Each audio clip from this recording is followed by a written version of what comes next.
Hello, I'm Hannah Kaplan, and this is the WCS Wild audio podcast, where you'll find reported audio stories covering the latest news and newsmakers from the Wildlife Conservation Society's Global Conservation Program, Zoos and Aquarium, and their many partners. We've got a great show today, so let's get to it.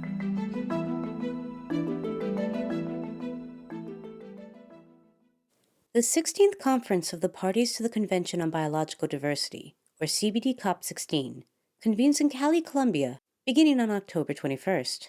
More than 14,000 participants are expected to attend, representing national governments, NGOs, Indigenous groups, the private sector, and others. Wild Audio's Nat Moss recently spoke with the CBD's David Cooper to learn more about what brings the global conservation community to Latin America this month and what they hope to achieve there. I think, obviously, the recent adoption of the Kunming-Montreal Global Biodiversity Framework is a great success in the sense that it sets an ambitious framework for what needs to be done, and it's often recognized as the Paris Agreement for biodiversity. David Cooper recently completed his term as acting secretary of the Convention on Biological Diversity.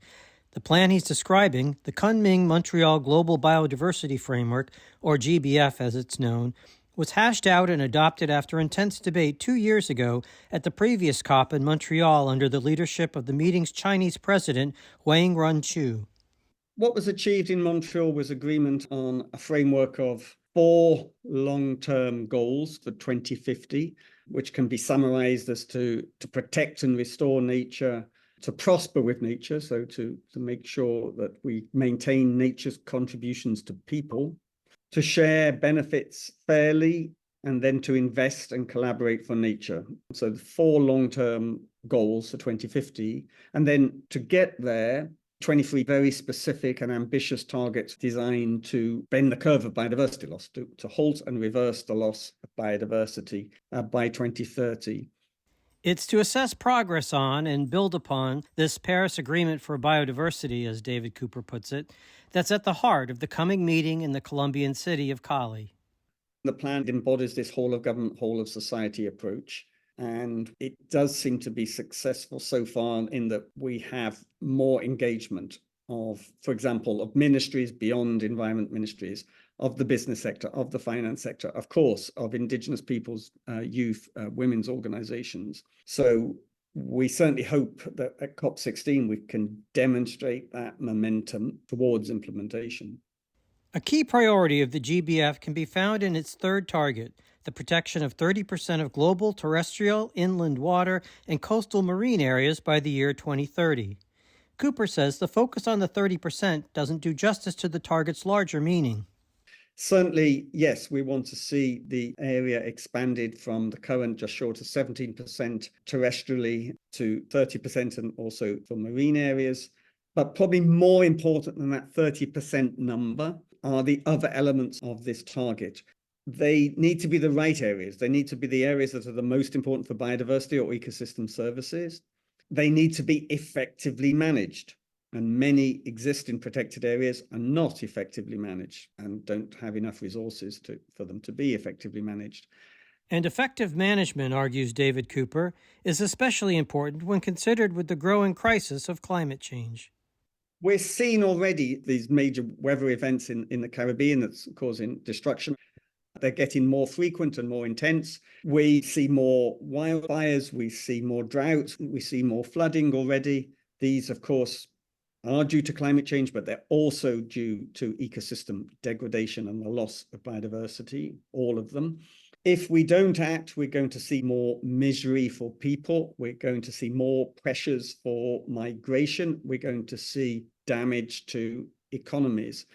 So it just makes sense to invest in reversing the loss of biodiversity, in keeping the climate to within 1.5 degrees. We're seeing progress, but it's not fast enough. Despite the challenges, Cooper remains hopeful. The reason I'm optimistic is that we know that overall people are behind this, whether it's climate change or addressing biodiversity loss. A clear and overwhelming majority of people across the world want to see stronger action from their governments. They're willing to contribute themselves as well.